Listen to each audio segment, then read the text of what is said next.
Olá, gente. Em mais um episódio aqui. Hoje eu tenho o prazer enorme de estar com a Paula Santos comigo.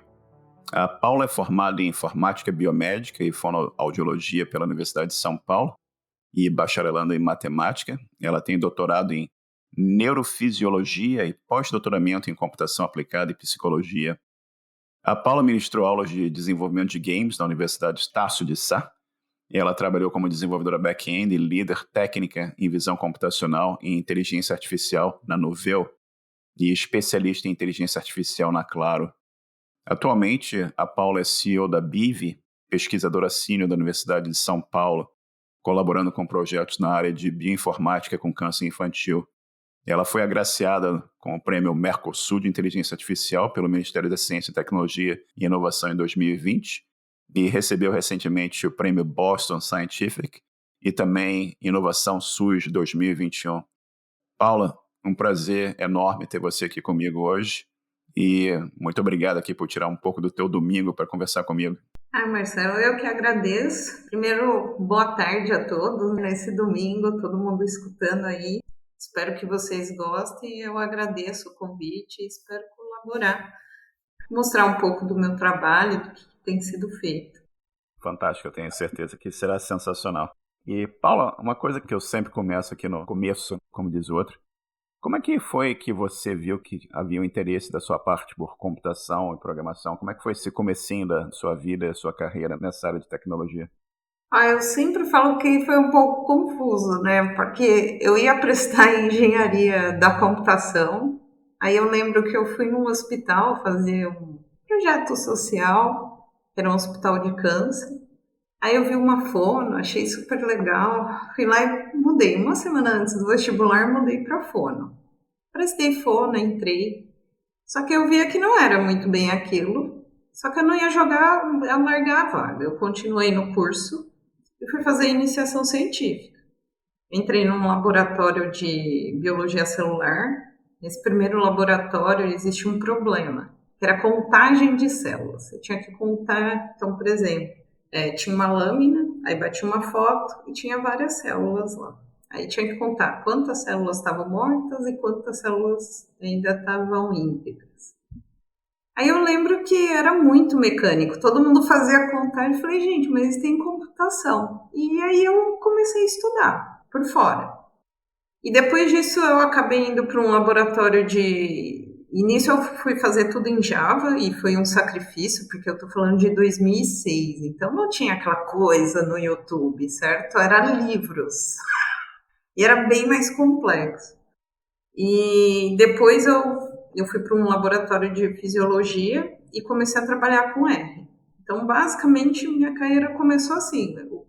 Eu comecei a ser mesmo programadora em laboratórios, mas de curso eu só acabei fazendo depois mesmo, que eu achei que eu tinha vários buracos no conhecimento e eu achei que precisava nivelar isso. Isso é muito interessante, que você vem numa área de biomédica e você eventualmente percebeu que havia uma oportunidade ali de você utilizar tecnologia, programação para ajudar no trabalho que estava sendo feito e você começou a aprender Java, R e outras coisas a mais. Na tua introdução aqui você fala da informática biomédica e a gente fala um pouquinho de bioinformática. Conta um pouquinho mais pra gente, que negócio é esse de bioinformática? O que é isso especificamente? Elabora um pouquinho desse tópico para mim, por favor. Assim, o curso de informática biomédica, o propósito dele era dar um foco maior de pessoas na área de tecnologia com algum conhecimento em saúde. Só que eu vou te falar que eles deixaram o curso, o curso de computação já é pesado. Imagine ainda com um monte de disciplina de saúde. Ficou assim, tiveram várias reformulações, mas apesar de tudo é um curso interessante porque, além da programação, então vou ter cálculo, álgebra, algoritmo e estrutura de dados, as disciplinas que são comumente dadas na área de computação. Mas também a gente tem disciplinas como patologia, epidemiologia, imagens médicas.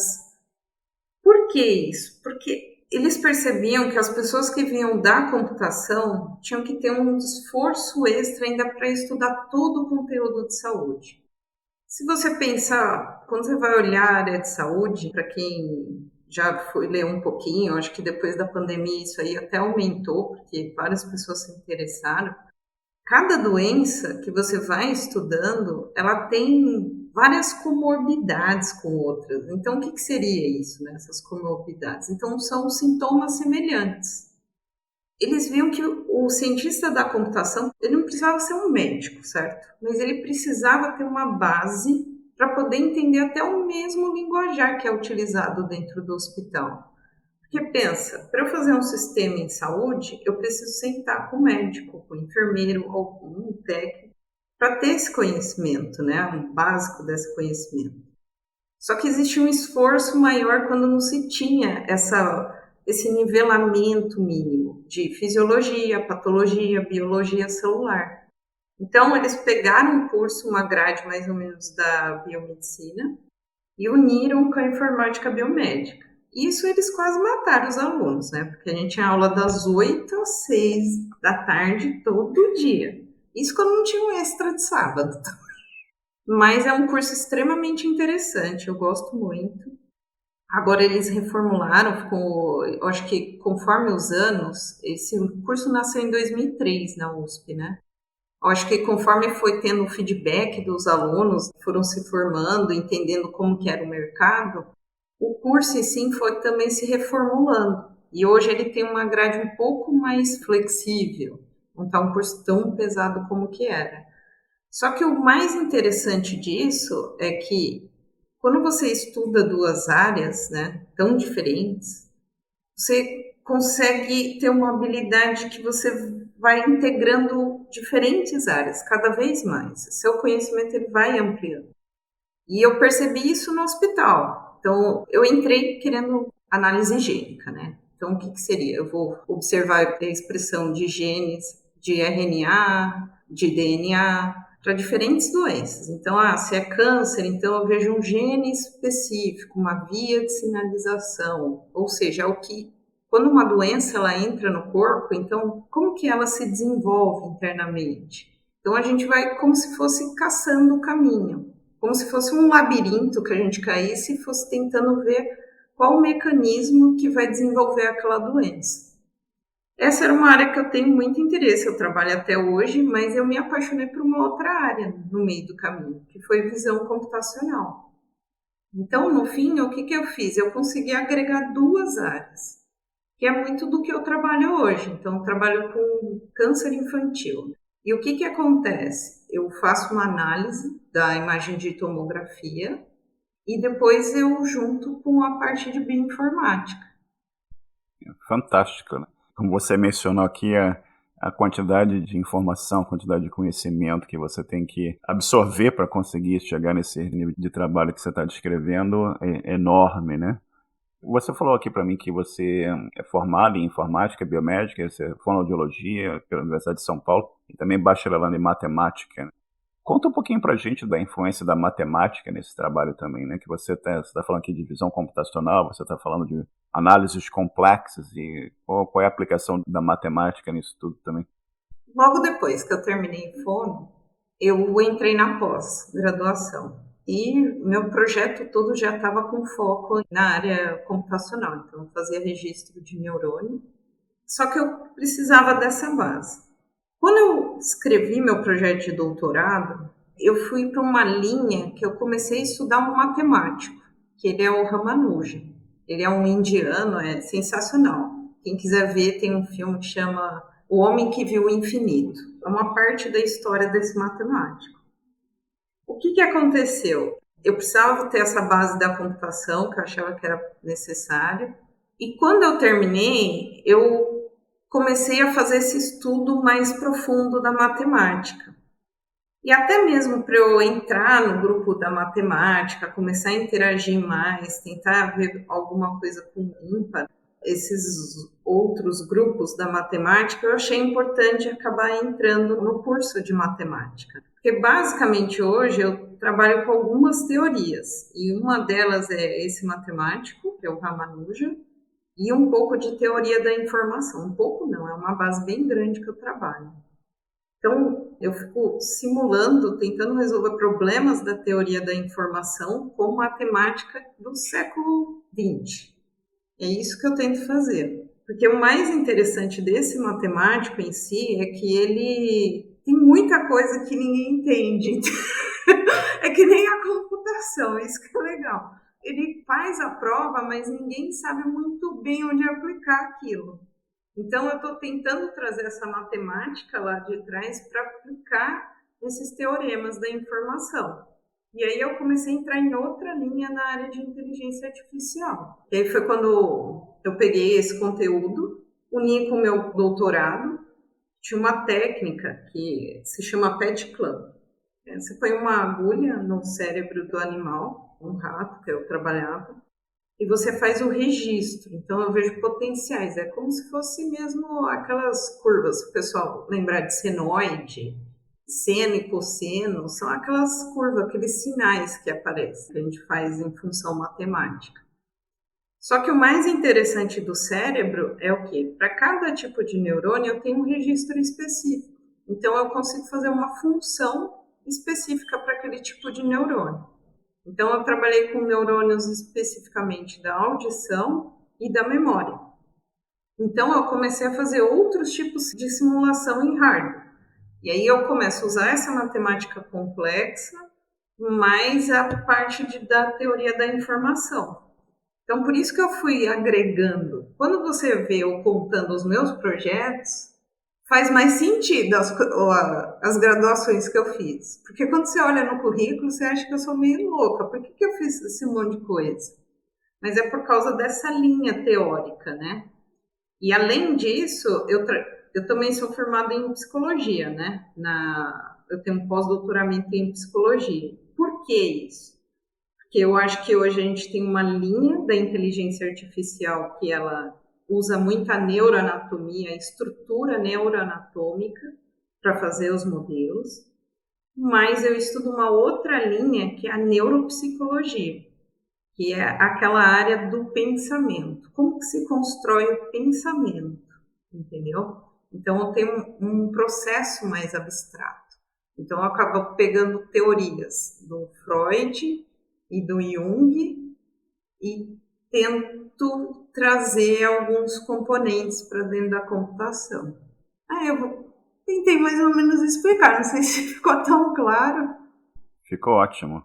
E você está basicamente mostrando que o seu trabalho é multidisciplinar, né? Você está trazendo conhecimento de áreas diversas, como a psicologia, a matemática, a computação, a bioinformática, e para poder desenvolver o que precisa ser desenvolvido, né? E conta um pouquinho para a gente o que exatamente é visão computacional.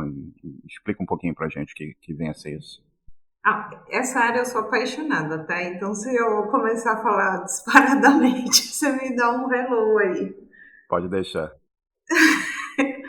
Olha, a visão computacional eu comecei a trabalhar quando eu tive aula, né? Então, basicamente assim, ele vai processar, ele vai tentar mimetizar o que o olho faz. Então, por exemplo, eu olho uma imagem, é uma flor. Antes de eu olhar que é uma flor, o seu cérebro ele identifica o contorno do desenho da flor, ele vê o tamanho de cada pétalo, ou seja, tem uma região lá do cérebro que lá no fim ele vai construir o desenho. Depois disso ele interliga com uma segunda área que ele vai interpretar o que é aquele desenho. Então, por conta dessas diferentes etapas da visão computacional, que eu comecei a trabalhar. Então, a visão computacional, ela vai, além de mimetizar, ele vai mostrar o contexto também de toda a visão. Ou seja, é tentar simular num computador aquilo que a gente olha, vê todos os dias, no nosso dia a dia, né? Então, acho que essa é a parte mais básica da área. E a visão computacional é uma coisa espetacular também, né? Mas hoje tem um pouco daquela com relação à inteligência artificial, tem um pouco do conceito de que a inteligência artificial vai nos dominar, né? Vai nos substituir. E tem uma certa, eu diria assim, misconcepção, né? Não sei se é uma palavra correta em português, talvez falta do entendimento do que a inteligência artificial é, de todo o potencial que essa área tem para melhorar a nossa vida. E você poderia falar um pouquinho sobre inteligência artificial e que tipo de potencial modificação que você pode ver que isso trazendo na nossa vida, no nosso dia a dia também? Tá, eu vou falar da inteligência artificial junto com visão, que eu acho legal, mas eu vou falar esse negócio aí que o robô vai dominar, ele só vai durar até a bateria acabar, né? Depois que a bateria acabou, você vai ter que pôr na tomada Pois é. e vai ter que começar de novo a história. Então, assim, tem um limite, certo? E é uma coisa que eu sempre falo, a questão emocional, ela é muito complexa. Teve um experimento que a gente fez com ratos, que era basicamente assim, ó. Tem um teste na psicologia que chama piscina de Morse, que é uma piscina de 1,20 m e tem umas plataformas, e são 4 plataformas. Pensa que é tipo um quadrado.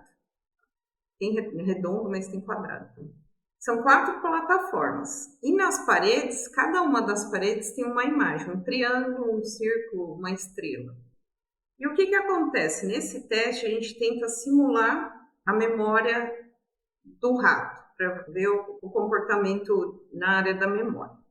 O que foi feito? Teve um experimento que sai até no artigo da Nature, que colocaram o rato dentro dessa piscina, aí o rato ia se localizando até achar, quando eu olhar para a região onde tem o triângulo, é ali naquela plataforma que está a minha comidinha. Fizeram esse experimento num rato. E eles fizeram um registro no encéfalo do ratinho, certo? Eles pegaram esse sinal e é como se injetasse em outro rato, certo? Então passava esse sinal em outro rato que nunca foi treinado. O que aconteceu? Esse rato entrou na piscina, que nunca foi treinado, nunca tinha entrado naquela piscina, e ele foi direto à plataforma. Isso é uma coisa que a gente pensar na visão computacional, a gente está falando de memória visual. Então, o rato, a gente consegue pegar essa memória visual e deslocar para um outro rato. Por quê? Apesar do rato não ver cores como o ser humano, ele vê formas. Então, isso a gente vai olhar, é tipo uma visão primitiva. E a gente tem essa mesma visão. Quando a gente olha esse conceito de visão computacional com inteligência, eu consigo desenvolver. Mas eu vou te dar um outro exemplo que é extremamente difícil. Eu lembro que quando eu era pequena, minha avó fazia aquelas lancheirinhas e tinha aquela garrafinha. Eu sei que toda vez que eu olho aquela garrafa, eu lembro dessa cena. Ou seja, para várias pessoas isso pode não ter nenhuma memória, certo? Nenhuma emoção envolvida.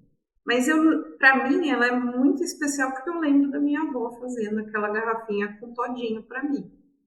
Então isso é muito mais complexo. Se eu pensar na inteligência artificial junto com a parte emocional, hoje você tem algoritmos que falam, isso aqui é sentimento positivo, negativo, isso é raiva, é ódio, mas isso é muito geral.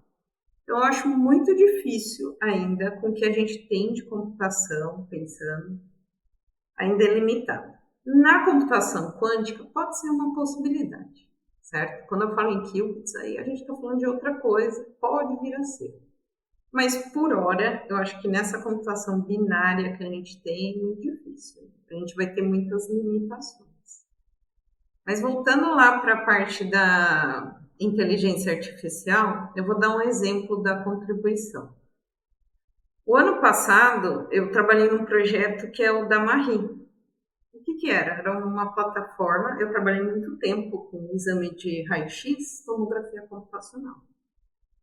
Se a gente for olhar o Brasil, né, a gente tinha vários problemas no meio da pandemia. Não tinha teste, ninguém. Tinha um problema mundial que as pessoas estavam tentando entender a patologia. Eu já vinha há algum tempo estudando tuberculose e outras patologias pulmonares. E quando surgiu essa parte da Covid, eu já vinha com um estudo muito pesado, né, nessa área. Então, eu me arrisquei a fazer uma plataforma. E o que é a grande contribuição da TI com inteligência artificial e visão computacional? Se a gente olhar o estado de São Paulo, ou algumas capitais principais, você vai ter grandes complexos de hospitais. Então, São Paulo tem o Albert Einstein, o HC, o São Luís, Sírio-Libanês. Aqui em Ribeirão você também tem vários hospitais de alta complexidade. Só que essa não é a realidade do país, certo? Então, você tem vários municípios no Brasil, você tem mais de 5 mil municípios no Brasil. E você, entre esses municípios, quase você não tem tomografia. Então, como que eu faço uma inteligência artificial que só vai dar certo em alguns locais, no meio de uma pandemia? Essa foi minha primeira questão. A segunda foi quando eu percebi que, pelo menos, existia muito aparelho de raio-x. Se você vai para a região norte, nordeste, por exemplo, você não tem tantos tomógrafos públicos. Você vai ter mais raio-x. Além disso, a inteligência artificial, como ela contribui? Vamos pensar no médico. Ele se forma, né? Ele faz lá a residência em radiologia, só que ele ainda é novo na área. Ele não viu uma quantidade suficiente de exemplos de pacientes normais, pacientes patológicos. Eu vejo isso, a diferença no hospital mesmo. Eu pego meus professores, nossa, eles batem o olho num raio-x, nossa, parece que desvendaram. Mas você está falando de uma pessoa que tem mais de 50 anos, ele já tem mais de 30 anos de conhecimento na área, ele já viu milhões de exemplos de imagens de raio-x, já se deparou com diferentes situações. Que basicamente eu acabei fazendo com a Marie. Eu peguei todo o conhecimento entre artigos, eu lembro que eu fiz uma IA que ela buscava, junto com o Crowley, buscava artigos científicos de Covid, tuberculose, streptococcus, malária, que são doenças tropicais. Peguei esses dados, rodei um modelo de processamento de linguagem natural NLU. Essa é uma parte. Por quê? Eu preciso entender o contexto, a avaliação geral do paciente, quando ele chega com a queixa, os dados de idade, sexo. Então, isso é uma primeira parte que você faz uma avaliação. A segunda parte era a imagem, e eu tinha esse contexto, médicos muito experientes e médicos recém-formados, ou aqueles que nem tinham residência. O que acontece? Tem um artigo publicado na Radiology que ele mostra que dos exames de raio-x avaliados por médico, o número de acertos fica em torno de 83% na média. Ou seja, você tem uma quantidade grande aí de pessoas que estão errando porque estão no começo de carreira e outros que acertam até num escopo maior que esse. A minha ideia foi o quê? Unir as áreas. Então, tinha um modelo de processamento de linguagem natural. Eu já aproveitei o estudo que eu já tinha com relação ao pulmão, ao coração, traqueia, alterações nessas regiões. Busquei dados da internet.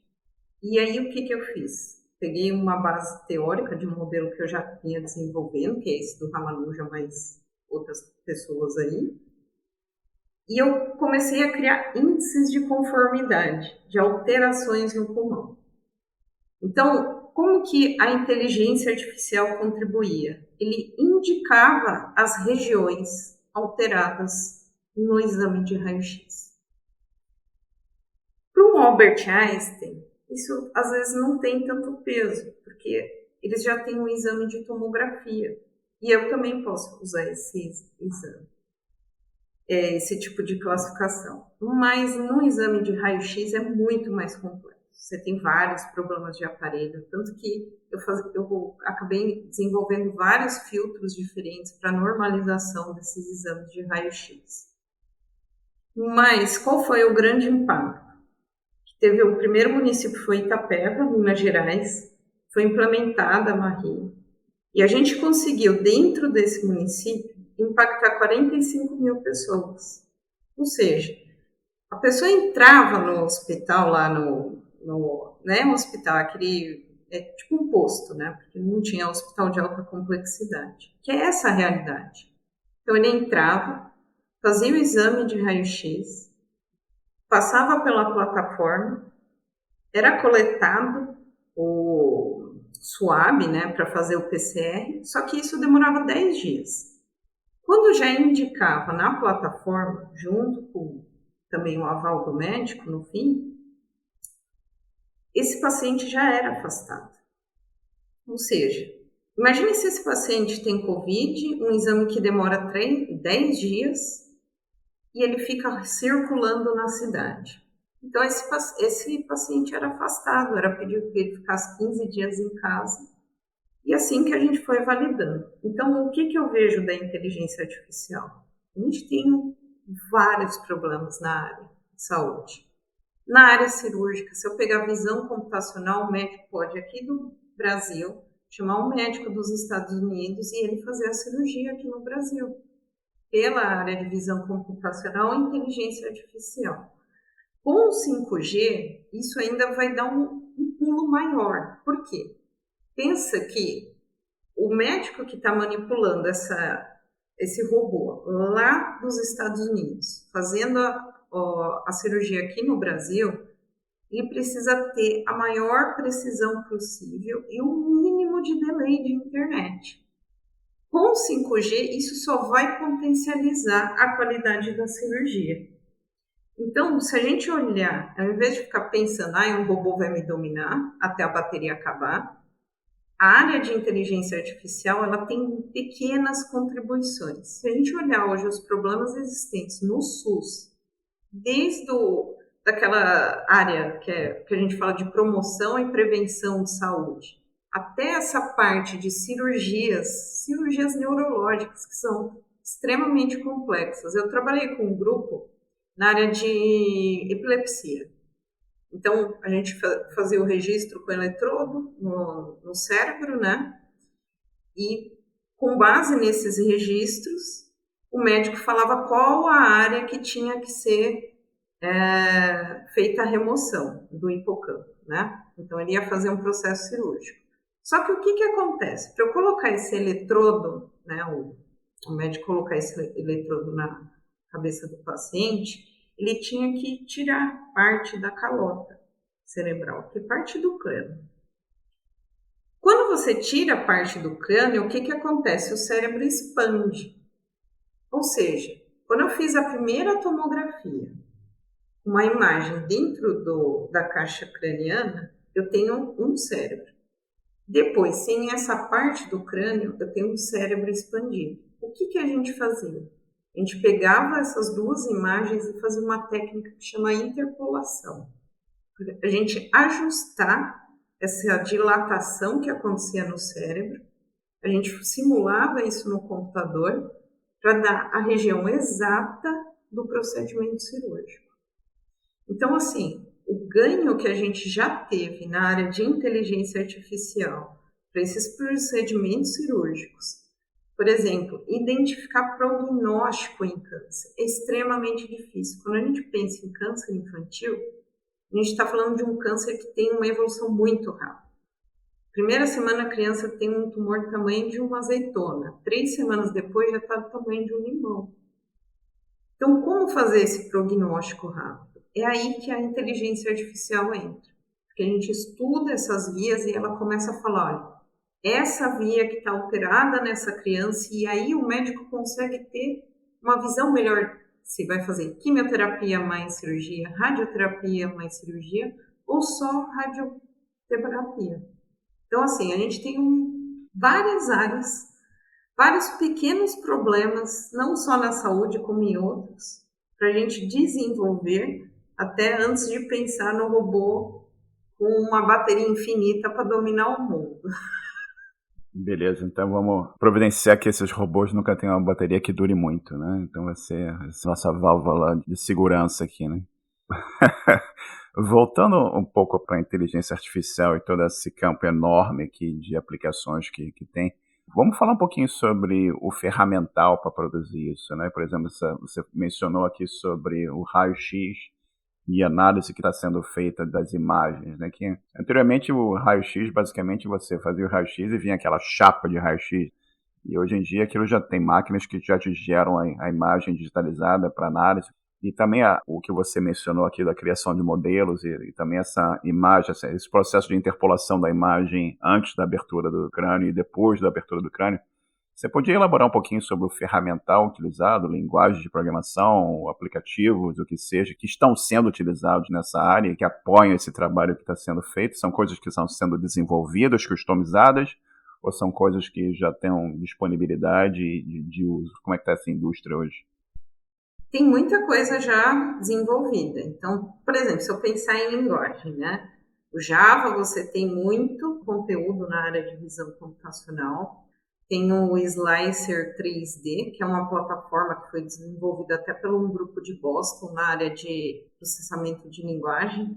Ele também trabalha com VR. Então, assim, já tem alguns modelos pré-prontos ali e que você vai inserindo um script e vai só fazendo pequenos ajustes. Porque pensa, ele faz um modelo muito generalizado.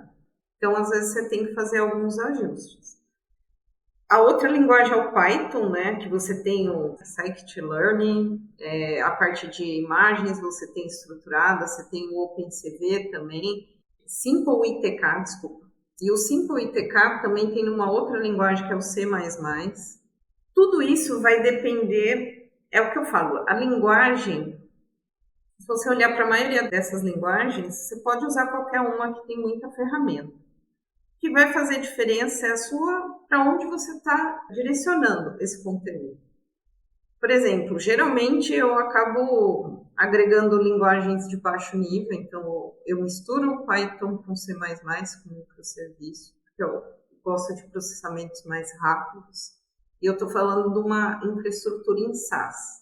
Então, por exemplo, o Slicer 3D, basicamente você já tem esse sistema dentro do hospital, o Impact, que também é um sistema que o médico ele tem acesso, ele consegue pôr uma imagem e aí ela vai começando a dar colorações diferentes para algumas regiões patológicas.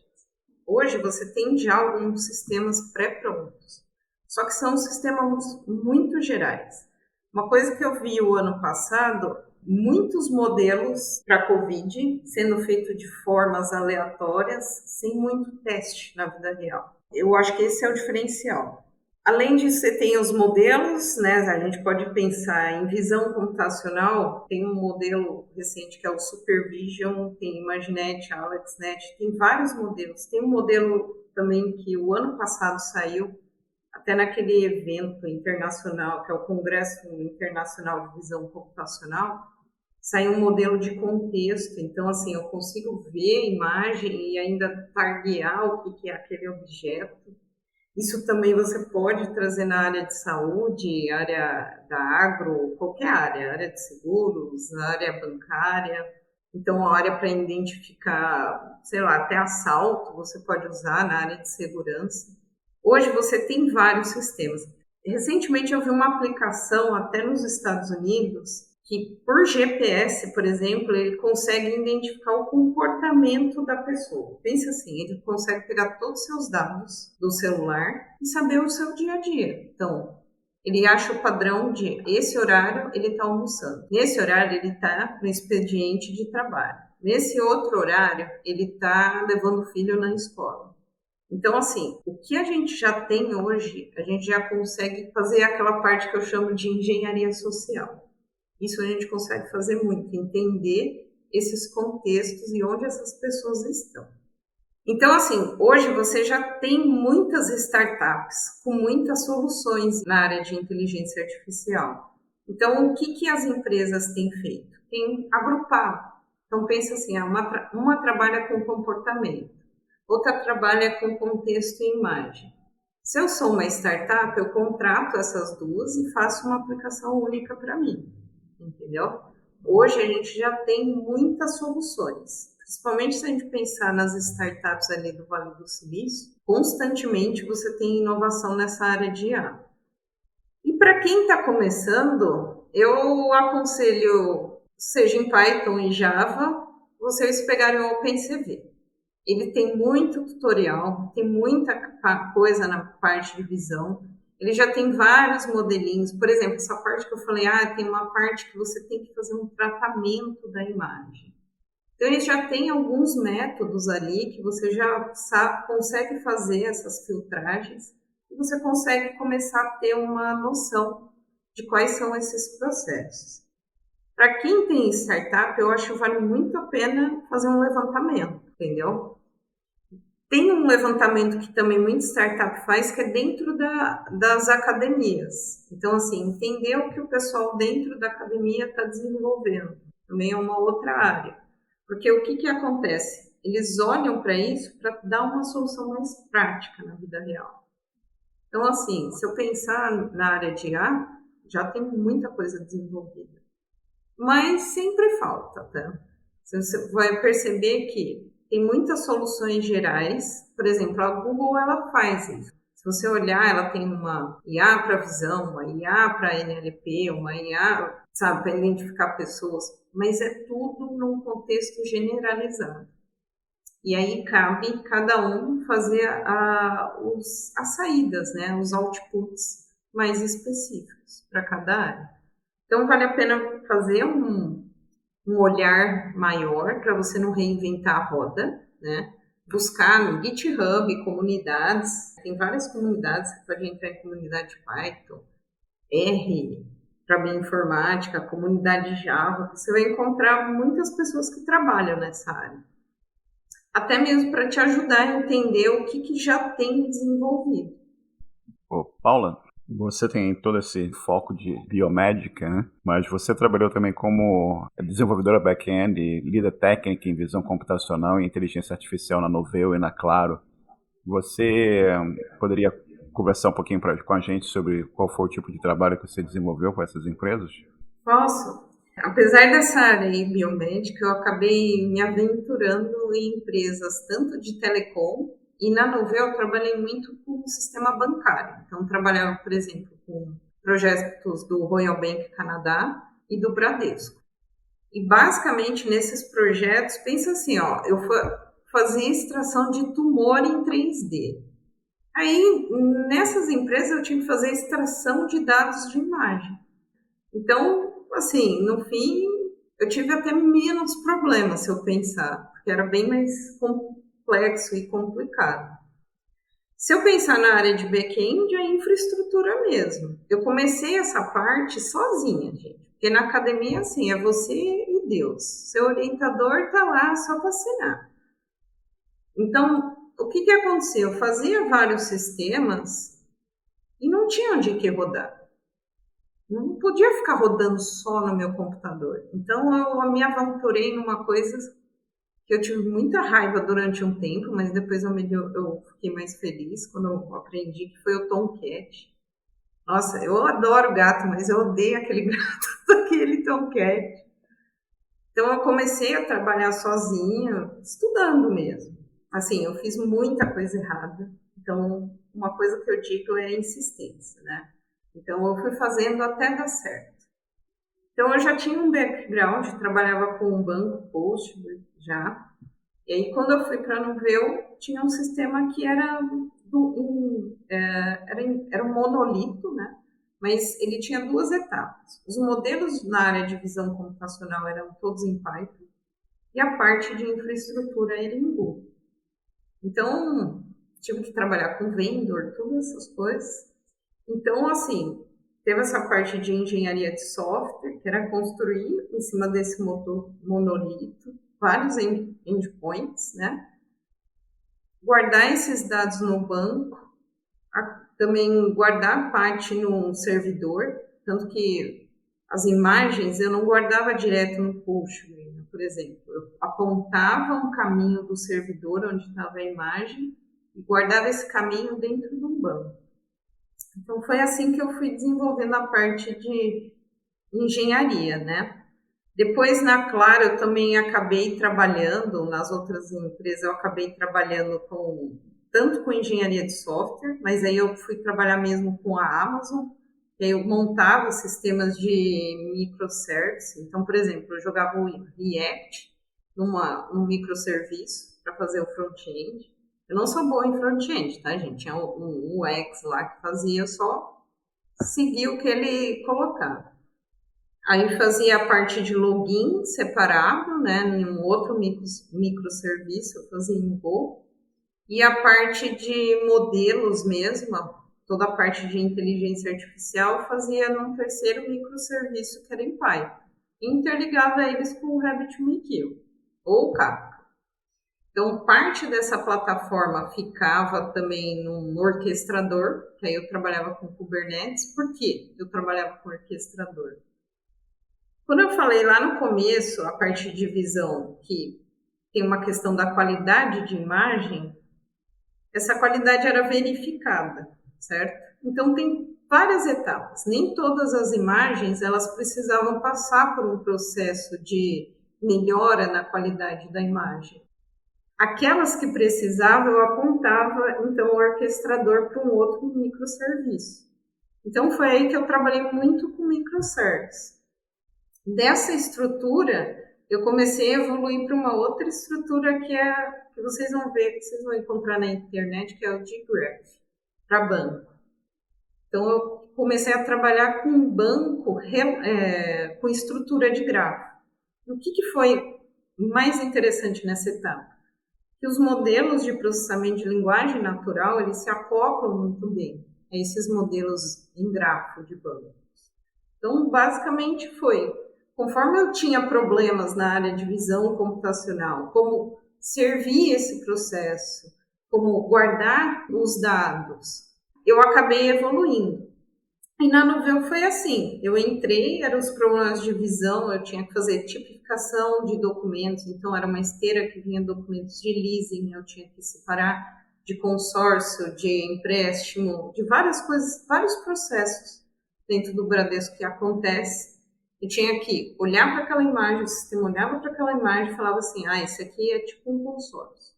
Eu extraía os dados daquela imagem, colocava no modelo de processamento de linguagem natural e também de contexto, que é aquele NLU, e aí ele começava a fazer o quê? Ele começava a fazer sugestões de consórcio, empréstimo, seja o que for.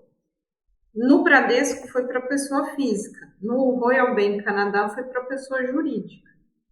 Então, basicamente, outra coisa que foi bem interessante é que a gente trabalhava muito em equipe. Então, existiam os engenheiros de software e o pessoal da visão computacional, mas a gente não fazia muita distinção. A gente trabalhava num sistema muito colaborativo. Então, eu acabei aprendendo muito com eles e eu também espero que eu tenha compartilhado um pouco do meu conhecimento. Eu tenho certeza que compartilhou muito conhecimento. E você pode contar um pouquinho pra gente sobre essa fase aqui que você deu aula de desenvolvimento de games na Universidade de Estácio de Sá? Como é que foi essa fase da vida? Foi bem bacana, porque eles estavam montando um curso de pós-graduação. E eles queriam inserir essa parte de games, querendo ou não, tem crescido muito. Se a gente pensar o LoL, gente, eles, sabe, alugam um estádio para fazer campeonatos. Então, é uma área que cresce muito na computação.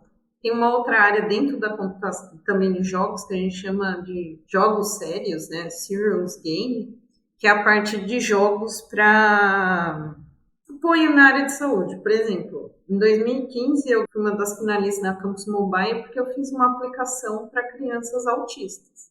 Era um game, um jogo, que tinha um amiguinho que chamava Juquinha e ele ensinava coisas do dia a dia. Aí entra a fono, tá vendo? Eu não descartei o meu conhecimento, isso que é mais importante. Na fono eu trabalhei muito com criança autista. Então, eu peguei esse conhecimento da terapia com criança autista e fiz no aplicativo. E aí eu divulguei em Ribeirão, comecei a fazer alguns também para emergências médicas, né, com uma disciplina. E foi quando o coordenador do curso na Estácio me chamou para fazer essa disciplina. Lá eu abordei, por exemplo, tipo modelos de machine learning dentro de jogos, tipo como Mario, sabe? Jogos simples mesmo. Então usei Perceptron, então usei modelos mais simples. Por quê? Se você pegar esses jogos hoje do PS4, Xbox, eles têm essa organização, eles entendem o padrão que você joga e ele começa a dar mais complexidade. Então, por isso que eles acabaram me convidando para fazer essa disciplina. E eu achei super legal. No fim, a gente usou até... Eu lembro que eu passei um mês para conseguir fazer um polvo no ZBrush, que é tipo que nem um Blender, né? Para você desenhar lá o animalzinho ou um bichinho, seja o que for. Então, a ideia é que essa área de jogos, ela tende muito a crescer. Não só jogos por diversão, entretenimento, mas também jogos na área de ensino. Por exemplo, terapia, você vê muito esses jogos. Então, assim, tem ainda um grande escopo essa área e eu achei bem bacana a Estácio de Sá colocar isso dentro da pós-graduação. Mas começou em 2015, esses trabalhos paralelos que eu fazia. É muito legal. Você pode contar um pouco para a gente sobre o seu trabalho como CEO da BIV, o que você está fazendo e o que a BIV faz? Com esse projeto que eu falei para vocês em Itapeva, né? É o quê? É uma IA que ela vai lá, entende o padrão clínico do paciente e ele faz todo esse diagnóstico da imagem de raio-x. Então, eu trabalho com essa área de Health Tech. Hoje eu estou em torno de 10 municípios que eu já consegui implementar, né, essa aplicação. Só que ela virou uma aplicação muito mais para a área de pesquisa. Então, dentro da minha empresa hoje, o que tem um forte? É a agrotech, tá? Eu sei que é muito diferente, mas pensa. Eu trabalhei na área de psicologia e eu trabalhei numa área que se chama psicologia comportamental. Eu estudei muito o comportamento dos animais, seja rato, cavalo, boi, abelha, eu vi até hierarquia, sabe, dentro da colmeia de abelha. E como que eu fazia para tirar essas informações? Usando visão computacional. Então, eu fazia a gravação, estudava o comportamento dos animais e depois fazia a própria IA detectar esse tipo de comportamento. Então, hoje eu tenho andado com uma aplicação na área de cana-de-açúcar, já que eu estou em Ribeirão Preto e aqui é o que mais tem, que ela faz prevenção de doenças na folha, no caule, no solo, de toda a área que tem o plantio da cana-de-açúcar. Então, o que acontece? Hoje eu tenho uma IA, que eu tenho parceria com a Amazon, que eu consigo subir uma plataforma em SaaS, que ela vai atender municípios, e aí eu estou falando de municípios, pessoal, que não tem tanto médico, às vezes só tem enfermeiro. São municípios que são muito pequenos, que tem um aparelho de raio-x que não tem nem mais suporte técnico. Essa é a realidade que a gente tem nesse país. Então, essa aplicação, eu vou te falar que, para mim, essa área é muito difícil você cobrar nessa área, entendeu? Então, para mim, essa área virou uma área dentro da minha empresa que é de apoio e expansão para a inovação. O que eu tenho tentado fazer é entrar em contato com pessoas do Ministério da Saúde para que isso se torne uma implementação até mesmo pelo próprio governo, entendeu? E que possa ter o mesmo impacto que teve nesses municípios. Itapeva, se a gente pensar, no meio de uma pandemia, porque assim, o município não tem tomógrafo. Então, o que eles fazem? Eles contratam uma empresa terceirizada para usar o aparelho de tomografia. Isso tem um custo muito alto. E a verba que chega nesses municípios não é igual a uma verba que chega em São Paulo capital. O que aconteceu durante essa pandemia? O dinheiro que talvez eles gastassem em vários tomógrafos, em vários exames de tomografia, eles conseguiram direcionar para álcool gel, luva, EPIs em geral e outros tratamentos. O tomógrafo só era usado quando realmente o médico tinha alguma dúvida ou ele fazia o pedido. A Marie conseguiu ter um impacto na redução do custo de 40% a 50% dentro do município. E é isso que eu estou tentando levar, conversando com pessoas dentro do Ministério, para tentar mostrar o impacto da inteligência artificial, tanto na redução de custo e também até no próprio entendimento. Depois eu posso deixar até os artigos para vocês verem que a gente conseguiu entender o percurso da patologia. Hoje a Marie, ela não olha só o exame de pulmonar, então não é só o exame de tórax. Hoje, se você colocar um exame de raio-x de face, ela consegue detectar se tem Covid. E isso é extremamente importante, porque a gente conseguiu entender que lá no início da doença, o vírus ele ficava mais alojado na face, não era no pulmão. Acontecia de você tirar da face, dar positivo para a Covid, e no pulmão dar negativo. Então, a gente conseguiu contar a história da doença. E é isso que agora a gente está escrevendo nesses projetos. Então, assim, eu tenho 2 linhas, tá? Uma é a agrotech, que aí eu tenho trabalhado com a avaliação do comportamento animal. Eu estudei a área de dor, ansiedade, medo, para entender como que é essa resposta global através da imagem do animal. E a outra área é essa área de cana-de-açúcar, que eu tenho trabalhado, também tenho trabalhado com soja. E eu estou agora iniciando uma parceria com uma multinacional aqui em Ribeirão para o uso dessa aplicação dentro dessas terras. É isso. Isso é bacana demais. Dá para você contar um pouquinho para a gente sobre os prêmios que você recebeu? Que você recebeu um prêmio do Mercosul de Inteligência Artificial e outro prêmio pela Tecnologia e Inovação, né, do Ministério das Ciências, e também o prêmio Boston Scientific e o Inovação do SUS 2021. Dá para você contar um pouquinho dos trabalhos que foram selecionados e essas premiações todas? Posso. O mais bacana, eu falo assim, que eu ganhei esses prêmios, mas para mim, o que eu tenho muita gratidão é por ter conseguido desenvolver essa aplicação que é a Marie, essa do apoio no diagnóstico, e ter visto o impacto. Isso eu acho que foi o maior prêmio de gratidão que eu vou levar para a vida. O que aconteceu? O ano passado, na hora que a aplicação já estava rodando em Itapeva, saiu um edital do Ministério da Saúde, né, para premiação de pesquisadores. E alguns professores me indicaram, eu acho que a aplicação ela tem um impacto efetivo, né? Ela realmente ajudou as pessoas. Aí eu me inscrevi, deixei correr isso, continuei lá resolvendo todos os problemas da Marie, tentando entender essas respostas.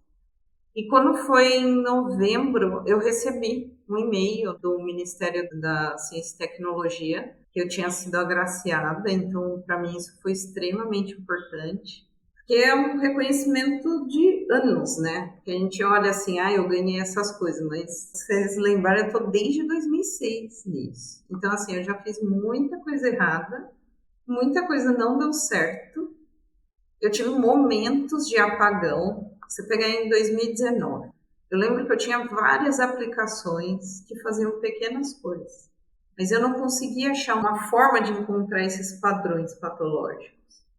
E foi quando apareceu a Covid, parece que deu um clique na minha mente e eu consegui sincronizar esses modelos.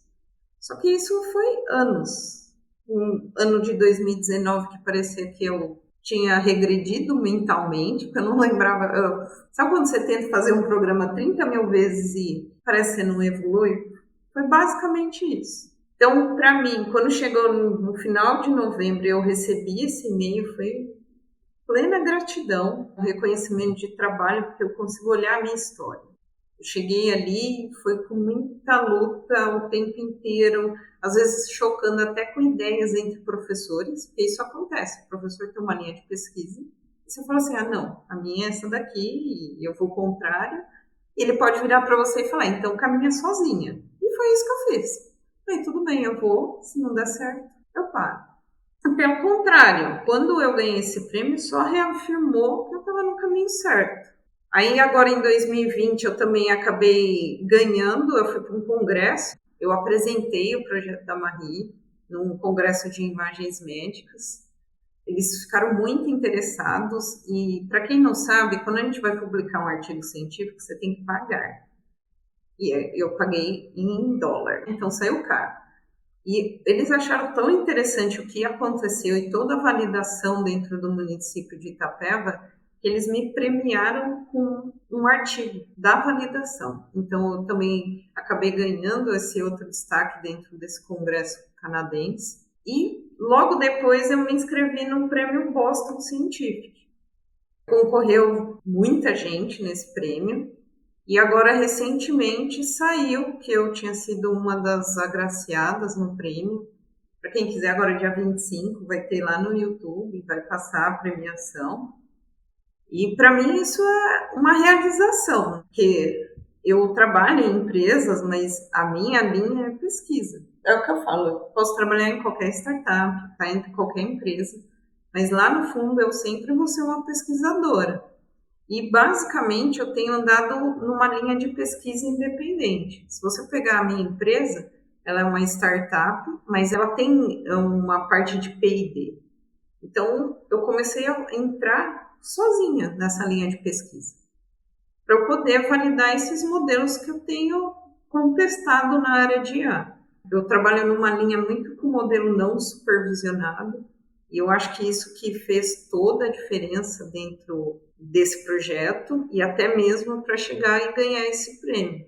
Porque o Boston Scientific ele vai premiar prêmios que realmente tiveram impacto na vida das pessoas.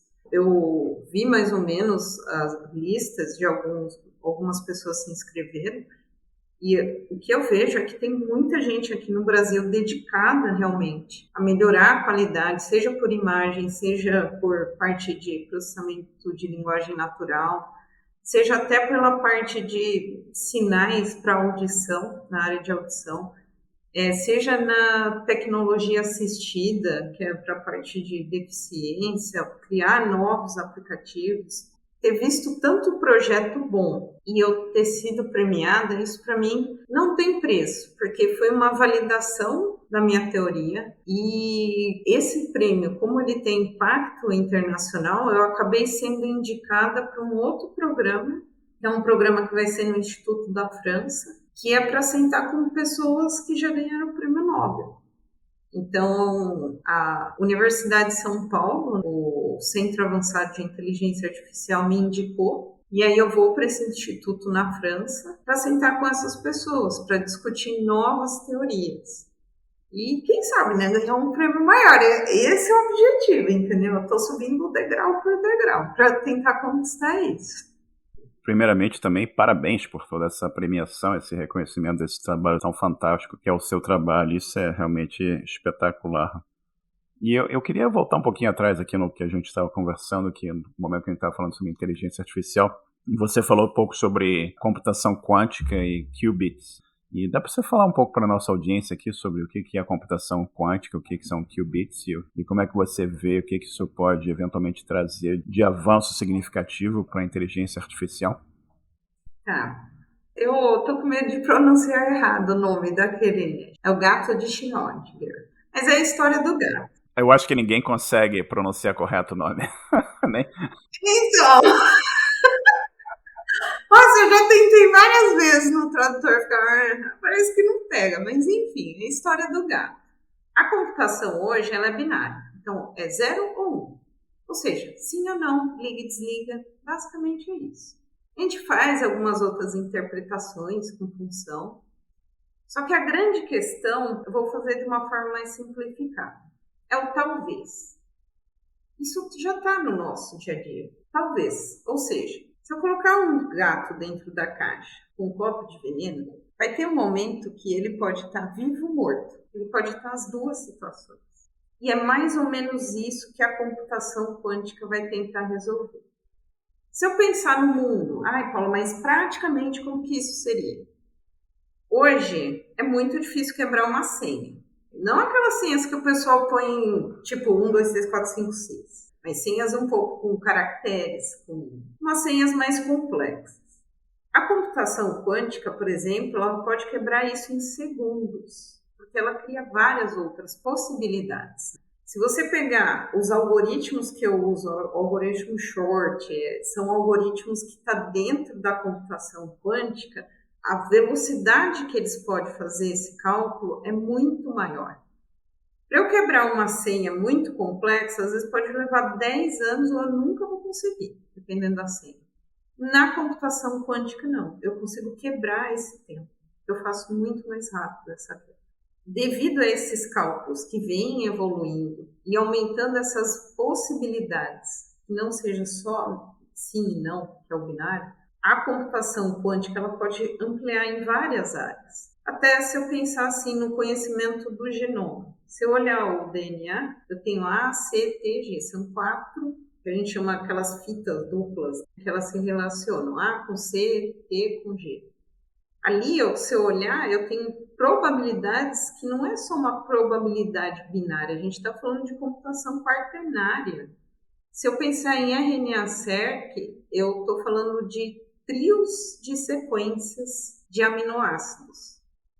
Esse trio eu posso pensar em computação terciária. Então, as possibilidades que o qubits pode me dar é muito mais avançadas do que a computação. Só que tem uma outra coisa que está sendo discutida nessa área, que é a própria arquitetura do computador. O que eles acham? Hoje a gente já tem uma arquitetura estabelecida que é usada desde 1960, certo? Que é a arquitetura mesmo, de memória, hardware, processamento, barramento. Então, assim, o que a gente acredita é que até essa arquitetura dentro do computador, ela vai ter que ser modificada até para ampliar as possibilidades do qubits. E o qubits é como seria essa possibilidade, sim, não e talvez. Então, eu teria mais possibilidades. Não sei se deu para entender tudo, mas eu tentei fazer mais simples para ver se o pessoal pega a ideia. Não, com certeza, né? E também se a inteligência artificial já é um universo enorme, né? Que dá múltiplas entrevistas e livros e vídeos e um monte de coisa, a computação quântica é outro universo enorme também. Eu acho que o importante também, como você explicou aqui, é o poder computacional, é a possibilidade de você poder aumentar a velocidade, o poder de processamento da informação. E voltando um pouquinho novamente para a sua pesquisa, para o seu trabalho, você poderia contar um pouco para a gente mais sobre esse trabalho da aplicação da visão computacional sobre o tratamento de câncer? E você mencionou detecção de tumores, entendimento do comportamento. Como é que funciona isso e qual o impacto que isso está tendo e utilização dentro de grandes centros médicos pelo mundo? Dá para você conversar um pouquinho sobre isso? Sim. Tem uma questão que é assim, ó. O câncer, ele é muito complexo. Pode ser uma via genética, ou pode ser, fatores do ambiente. É a pior coisa quando você fala para uma pessoa, você tem um câncer, aí você vai pesquisar a família, não tem herança genética. Então é o ambiente. Aí a pessoa começa a se perguntar, mas o que está acontecendo fora que me atinge ao ponto de desenvolver um tumor? Essa é uma questão que a gente tem caminhado, entender como que o ambiente, às vezes você tem casos assim, a pessoa nunca fumou, nunca bebeu, nunca fez nada, tem uma vida regrada, certo? E ela desenvolve câncer. Aí você vai ver um parente dela, fuma que nem uma caipora.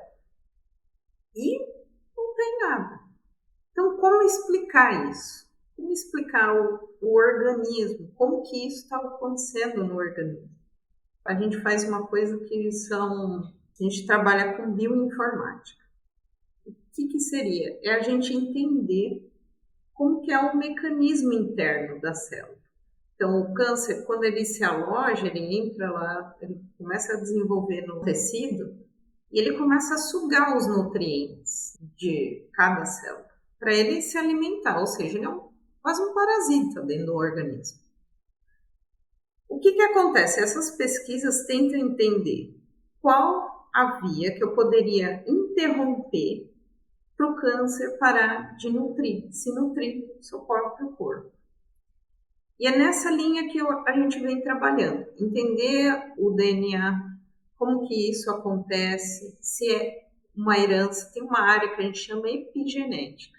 Epigenética, pensa assim, se o câncer não tem uma linha de herança da família, fatores ambientais, pode provocar alterações no DNA. E essa área a gente chama de epigenética. Dentro dessa área, a gente vai olhar cada um daqueles cromossomos, 21, 20, 1, 2, 10, 18. Então, a gente vai estudar cada um dos cromossomos. Dentro de cada cromossomo, a gente também vai ver uma coisa que a gente chama de RNA, que a gente põe dentro da bioinformática como transcriptomas, que é o quê? Então, dentro daquele cromossomo, eu olho a expressão dos genes. O câncer, ele pode ter duas vias. Tem genes que a gente chama de down regulation, que é quando você tem uma baixa expressão daquele gene. Ou up regulation, quando você tem um aumento da expressão do gene. E é isso que o câncer faz. Ele causa um desequilíbrio entre a expressão. Hoje, a gente trabalha com uma linha que tem sido muito efetiva no tratamento, que é o quê? Entender o prognóstico. E o que seria isso? Imagine uma criança lá. Eu trabalho com tumores infantis raros. E é muito complexo o tumor na criança. Porque ele, pensa assim, crianças entre 6 meses e 4 anos, elas estão em desenvolvimento. Então, pensa, cresce muito rápido. Você vê mãe toda hora comprando roupinha de bebê, porque ele está num crescimento constante. Ou seja, se eu pensar para um tumor, esse ambiente é muito propício, porque ele está em alta taxa de crescimento, todos aqueles genes que vão fazer o cérebro se desenvolver estão, assim, na capacidade mais alta. E o tumor, ele basicamente entra ali e se aproveita disso. Então, por isso que o prognóstico ele é interessante. Por quê? A gente consegue ver hoje, tem um modelo de inteligência artificial, você vai lá, coloca toda a avaliação clínica da criança, coloca a imagem de tomografia e coloca o tipo do tumor. O que eu fiz? Tem uma área da bioinformática que a gente fala que é da nova geração, que é o sequenciamento. Então, eu posso pegar várias crianças e sequenciar todo o RNA-seq dela. Só que esse processo é muito caro. E pensa que esses kits vêm todos nos Estados Unidos, então a gente está falando 5 vezes mais caro. O modelo hoje, o que ele faz? Ele olha a imagem, olha a avaliação clínica e fala assim para o médico: tenta olhar se de repente é o gene 1, 2, 3, 4 que está envolvido. Quando o médico vai lá e faz o PCR e de repente dá uma alta expressão, ele coloca dentro dessa plataforma e ela vai falar assim, ó, possivelmente, para esse caso, essa criança tem um bom prognóstico para tratamento nessa via. E aí, o que o médico faz? Ele já faz a quimioterapia personalizada. Então, assim, ao invés de fazer uma bomba atômica, porque o que é o quimioterápico? São várias drogas. Pensa numa criança, né? Às vezes a gente está falando até de um bebezinho, que você vai jogar aquela química pesada, ela pode até melhorar, mas você acaba debilitando ela em outras questões por conta de tanto medicamento. Então, hoje, apesar de não ter uma cura para esse tipo de tumor, a gente consegue dar qualidade de vida. E isso faz diferença. O prognóstico, ele vem para aumentar a perspectiva de vida. Uma coisa que a gente tem que se lembrar é que esses tumores, eles são tão agressivos. Tem casos que, quando chega no hospital, 6 meses depois a criança vem a óbito. E isso é um choque para um pai e uma mãe. Então, o prognóstico, ele tem feito o quê? Ele já tem olhado a via corretamente, que o tratamento seja mais efetivo para aquela criança. Só que também tem um lado ruim, porque dentro dessa aplicação ela pode indicar um bom ou um ruim prognóstico. E o ruim seria que, mesmo que você talvez use uma taxa extrema, um quimioterápico, mais rádio, mais cirurgia, essa criança ainda tem uma probabilidade alta de vir a óbito. Eu acho que, olhando de forma geral esses projetos, não só esse que eu trabalho, mas de outros pesquisadores, o que eu vejo é que hoje tem uma iniciativa bem legal do Ministério da Saúde, que é até um amigo meu, que é o Projeto Genoma. Por quê? Se eu pensar, os centros que trabalham com esses tumores de alta complexidade e tumores raros estão no estado de São Paulo. Tanto que vem pessoas do Amazonas, pessoas de Minas, pessoas do Nordeste, pessoas do Brasil inteiro. O problema é que, se o médico lá no Nordeste não tem esse conhecimento desse tipo de tumor, quando esse paciente chega aqui no estado de São Paulo, ou no Hospital de Barretos, o HC Criança ou GRAC em São Paulo, esse tumor já está muito evoluído e já está assim, num estágio muito avançado. Então, hoje, o Ministério da Saúde tem uma proposta de fazer a genotipagem para que mais pessoas da área de saúde, tanto médicos, profissionais da área, tenham acesso e entendam melhor essas patologias. Porque dessa forma a gente consegue, então, fazer como que já aconteceu com outros, que é você ver logo a indicação, né, os sintomas desse tumor, fazer logo o prognóstico para fazer a intervenção no tratamento. Então, isso que a gente tem divulgado para que essas crianças não cheguem a esse ponto de um tumor tão avançado. Então, eu espero que dê certo esse projeto, que ele saia do papel e que todo mundo conheça mais, principalmente quem está na saúde, esse avanço, tanto com a tecnologia, quanto até no entendimento melhor dessas patologias.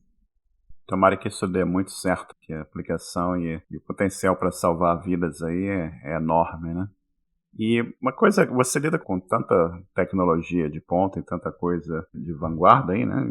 Tem alguma coisa na área de tecnologia que você admira, mas que você não necessariamente está trabalhando hoje, que você eventualmente gostaria de trabalhar em algum ponto e por quê? Cara, tem. Você vê, né? Por isso que eu amo a TI. É infinito, cara, não para. Mas eu brinquei um pouquinho com blockchain e eu estou muito interessada nisso. Eu acho que, assim, para a área de segurança, transação de dados é uma possibilidade incrível. Tem algumas empresas que têm trabalhado já têm essas estruturas. Se eu pensar em segurança, por exemplo, foi uma vergonha, né, ano passado aqui no Brasil. O tanto de invasão em site de STJ, aquele absurdo no Einstein que divulgou o dado de um monte de gente, na Claro mesmo, várias empresas. Como que essa segurança hoje desses dados estão? Se você pegar países lá fora, os Estados Unidos, por exemplo, eles trabalham com esse tipo de tecnologia, né? E uma coisa que eu vejo interessante no blockchain é, por exemplo, eu poderia, como token, identificar tudo sobre você, porque esse token poderia ter seu CPF, o seu endereço, todos os seus dados, e só que é uma hash que ninguém entende. Então, assim, eu acho que para essa parte de segurança seria uma área incrível, né? E eu gosto dessa área porque a gente está numa alta agora de LGPD, né? Que eu acho importante. Assim, eu não vejo um movimento no governo, entendeu? Para criar ou desenvolver uma estrutura padrão no país. Se você pensar o blockchain, eu vi uma transação, uma simulação nos Estados Unidos. Imagine você, eu compro um apartamento. Aí eu compro o seu apartamento, certo, Marcelo? Faz de conta, você me vende um apartamento. Eles fizeram uma transação em segundos por blockchain que já tinha uma conexão com tipo um cartório. Então imagina o quanto que a gente ia agilizar todos aqueles processos em cartórios. O que você possa imaginar de processos burocráticos, são transações, eu poderia agilizar muito mais rápido com essa tecnologia. Então, assim, é algo que me interessa muito. Eu não sei que hora eu vou conseguir fazer alguma coisa com isso. É verdade, entre as 5.000 coisas que você está fazendo, vai ser difícil de arrumar uma horinha para dormir um pouco, né? E com relação a esse tópico, você tem planos para o futuro que você possa compartilhar com a gente? O que eu estou tentando fazer é assim, eu vou falar de uma outra parte que eu não falei aqui rapidamente, tá? Mas tem muita coisa na internet, quem quiser procurar, depois também eu vou deixar meu contato, pode mandar e-mail, eu sou bem de boa, respondo. Tem uma estrutura que eu trabalho que é ontologia, que é uma forma de você fazer arquitetura de dados, né? Modelagem de dados. Esse tipo de arquitetura ela evolui para um self-learning, que é hoje um modelo que é da Marie. Ele é um modelo que ele tem uma parte de autoaprendizado junto. Só que eu acho que quando eu penso em segurança de dados, transações de dados ali, eu ainda vejo possíveis entradas que eu tenho tratado. Então, assim, eu o meu próximo passo a pensar com relação ao blockchain é começar a implementar dentro da Marie. Eu acho que para a LGPD ela vai ser muito boa, fazer a anonimização de dados, a forma de identificar o paciente muda um pouco, não ter tanto dado aberto. Se eu penso num exame de tomografia, só para você ter um exemplo, o exame de tomografia vem a tomografia e vem um metadado. Dentro desse metadado vem todas as informações do paciente. Então, vem CPF, RG, pai, mãe, tudo. Então, assim, eu acho que seria uma forma, junto com criptografia, para você validar, armazenar, dar mais segurança para a área de dados. E, assim, essa tecnologia de blockchain em dados, ela está em alta. A perspectiva lá pelo Gartner é que em 2 anos, isso já esteja, assim, não sei no Brasil, né? Porque aqui parece que a gente tem um delay. Mas nos Estados Unidos e na Europa, se você olhar, tem muita empresa já com esse tipo de estrutura. E aqui eu acho que valeria muito, se eu pensar em governo, tentar ir por esse caminho, sabe? Principalmente pensando em lei de acesso aos dados, dados de processos. Se pensar só a parte de processos, sabe? Tanto o processo sigiloso, e isso pode ser invadido, né? Então, eu acho que seria uma forma melhor de segurança, nem de, no mínimo, fazer backup dos dados. E, Paula, você teria, como eu mencionei para você aqui no começo do nosso papo, o nosso grupo lá com mais de 3.600 pessoas e muitos tentando começar ainda na área de programação, área de tecnologia, muitos ainda tentando fazer um Hello World, né, o comecinho da carreira, da evolução, do aprendizado. O que você recomendaria para essas pessoas que estão começando hoje, que têm acesso a um volume enorme de informação e que têm interesse em seguir caminhos similares ao seu, sendo pela área acadêmica, sendo pela trabalhar para empresas? O que você recomendaria para essas pessoas que estão começando hoje para elas conseguirem evoluir, conseguirem estudar, aprender e eventualmente ingressarem na área de tecnologia em algum segmento? Eu vou falar, por exemplo, que dá muito certo comigo. Eu acho que o primeiro passo é assim, você não tem que se preocupar com os outros, certo? Eu às vezes vejo assim as pessoas muito preocupadas, eu estou codando, o outro já faz um monte de coisa. O outro é o outro, entendeu? O que importa primeiro é você. Então, se preocupar com o seu desenvolvimento.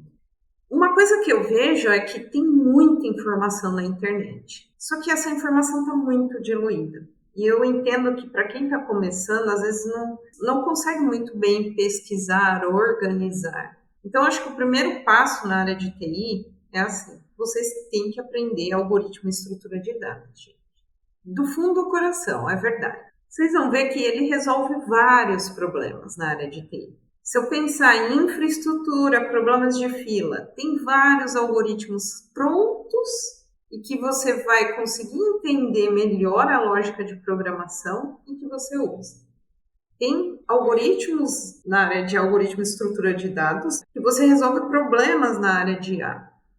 Então, o que eu recomendo? Hoje no GitHub tem aqueles desafios, 100 dias. Tem para Python, para Go, eu não lembro se tem para Java, mas para Python, para Go eu já vi.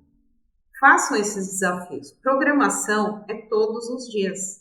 Se você programar hoje e daqui uma semana for pegar, você não vai lembrar mais.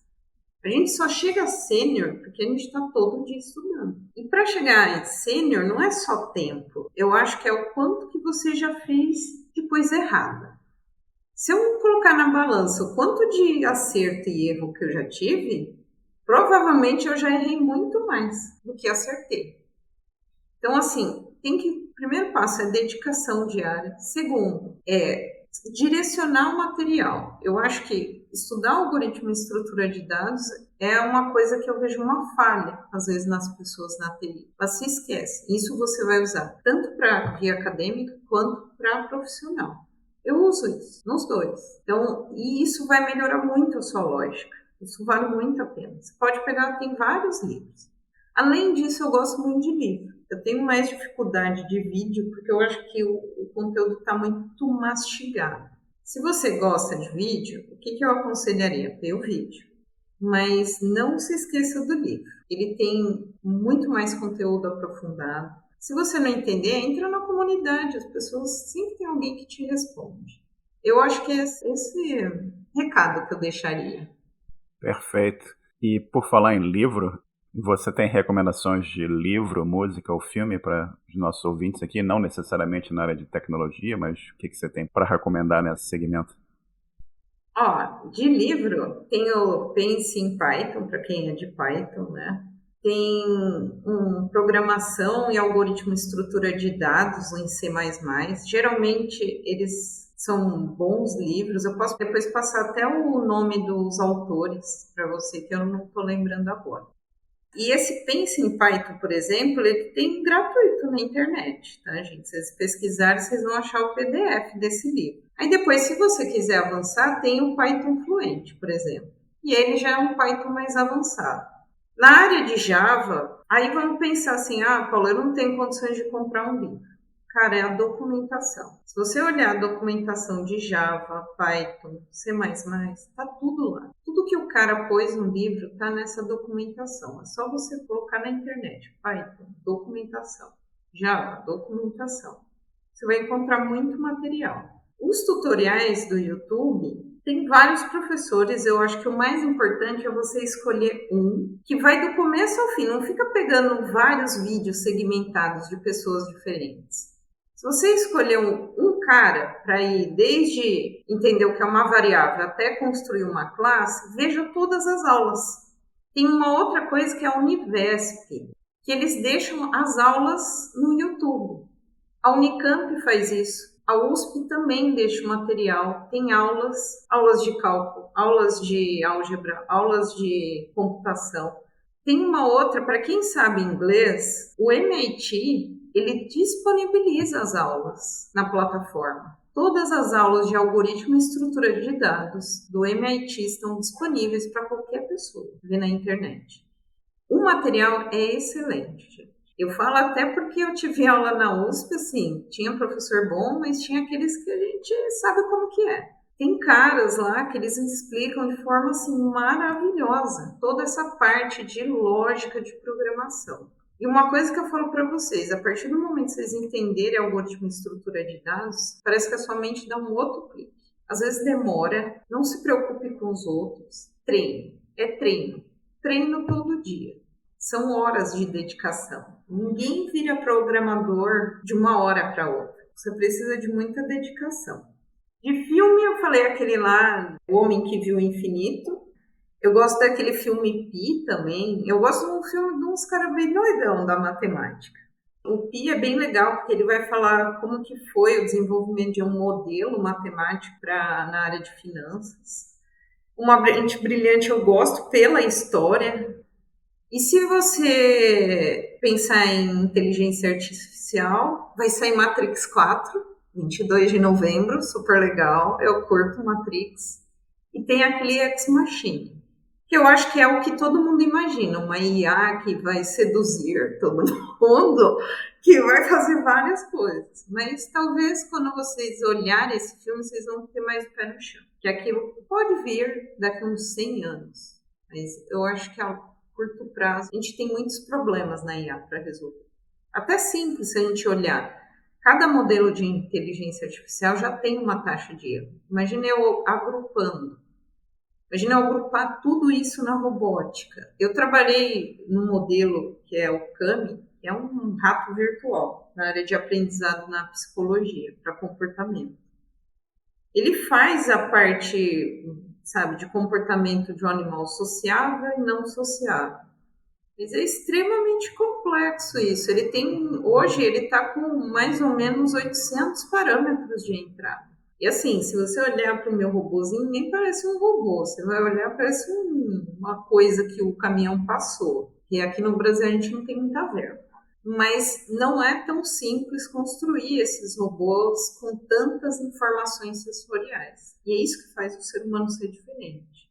Tem um livro que eu vou recomendar que não é da área de TI, mas que ele te dá uma visão geral do que é o ser humano.